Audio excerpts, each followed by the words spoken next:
Hello my dear students, एक बार फिर से स्वागत है आपका अपना YouTube channel RK coaching centre में। तो कैसे आप सभी, उम्मीद है आप सभी अच्छे होंगे। तो एक बार फिर से हम लोग डिस्कस करने वाले हैं साइंस। ये कौन से क्लास का साइंस है? ये क्लास 9th के साइंस है, ठीक है। और ये बायोलॉजी है। क्या है? बायोलॉजी, ठीक है। तो हम प्रत्येक चीज को एकदम बारीकी से सीखेंगे, समझेंगे, चीजों को समझे, ताकि मेरा उद्देश्य रहता है कि सिर्फ 9th वालों को नहीं, जो भी बच्चे किसी भी प्रकार की कंपटीशन की तैयारी कर रहे हैं उसके लिए बहुत ही मददगार साबित होगा। तो वीडियो के अंत तक जरूर बने रहेगा। तो जैसा कि कल मैंने बतलाया था कि कोशिका जो होते हैं इसके प्रमुख कितने घटक होते हैं? 3 घटक। कितने घटक? 3। और 3 घटक कौन कौन से था? कोशिका झिल्ली, कोशिका झिल्ली और एक केंद्रक। एक क्या था? केंद्रक। समझे? तो कोशिका के बारे में हम लोग पहले जान चुके हैं। उसके बाद कल हम लोग कोशिका झिल्ली के बारे में जाने थे। कोशिका झिल्ली क्या होती है? तो कोशिका के बाहर चारों ओर एक झिल्ली पाई जाती है, जिसको क्या कहते हैं? कोशिका झिल्ली कहते हैं। क्या कहते हैं? कोशिका झिल्ली कहते हैं, ठीक है। तो कल मैंने कोशिका झिल्ली के बारे में बतला दिया था। आज हम लोग जानेंगे कोशिका द्रव के बारे में। किसके बारे में जानेंगे? कोशिका द्रव, या इसको इंग्लिश में कहेंगे साइटोप्लाज्म। क्या कहेंगे? साइटोप्लाज्म। कोशिका द्रव या साइटोप्लाज्म। क्या कहेंगे? साइटोप्लाज्म, ठीक है। तो देखो, ये एक प्रकार का द्रव है। क्या है? ये द्रव है। तो देखिए, जीव द्रव्य का वह भाग जो कोशिका भित्ति, ठीक है। देखो, कोशिका भित्ति अभी नहीं समझाए हैं, लेकिन समझाएंगे। लेकिन समझ सकते हो खुद से। देखो, भित्ति, भित्ति मतलब सब समझता होगा क्या होता है। गांव भर में नहीं बोलता भित्ति। भित्ति का मतलब क्या होता है? दीवार। क्या होता है? दीवार। तो ऐसे ही समझो कि कोशिका के दीवार को क्या कहेंगे?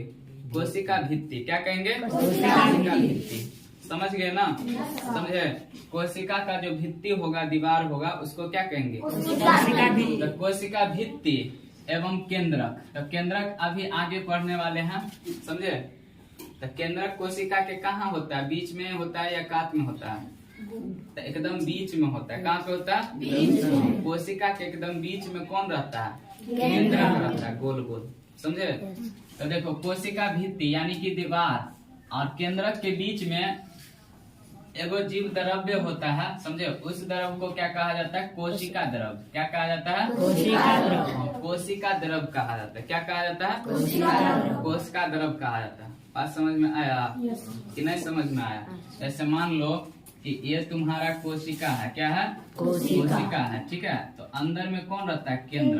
अंदर में कौन रहता है? केंद्र। तो ये जो है ना, ये जो भित्ति है ना, इसको क्या कहेंगे? कोशिका भित्ति। और केंद्र के बीच में कुछ भरा रहता है, द्रव्य भरा रहता है, उसको क्या कहा जाता है? तो उसी को कहा जाता है तुम्हारा कोशिका द्रव्य। क्या कहा जाता है? कोशिका द्रव्य। इंग्लिश में कहे तो साइटोप्लाज्म। क्या कहेंगे? साइटोप्लाज्म। समझे?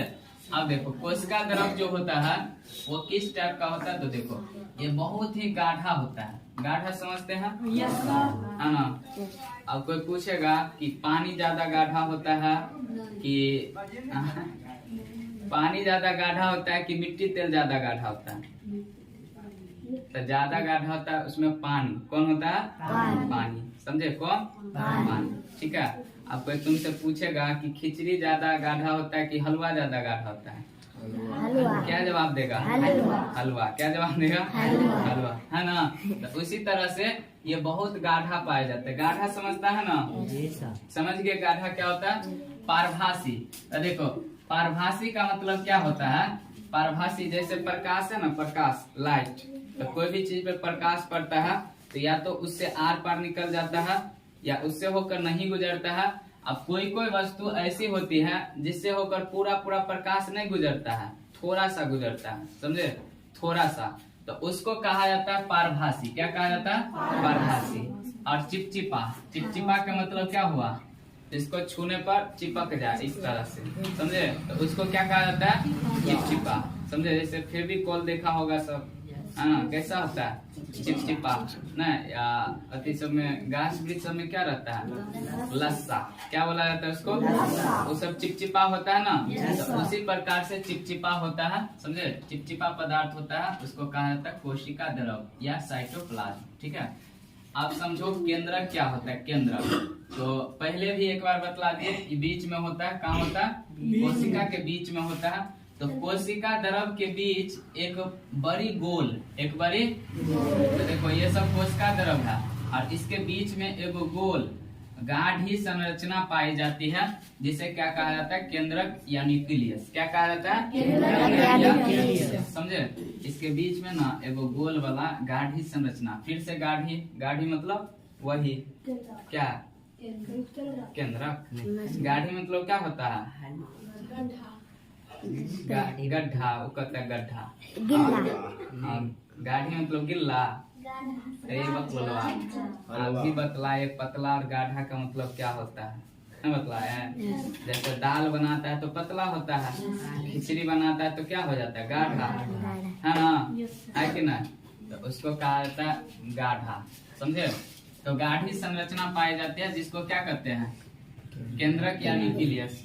ठीक है, अपना भाषा में उसको कहेगा गिलेवा। गिलेवा समझता है?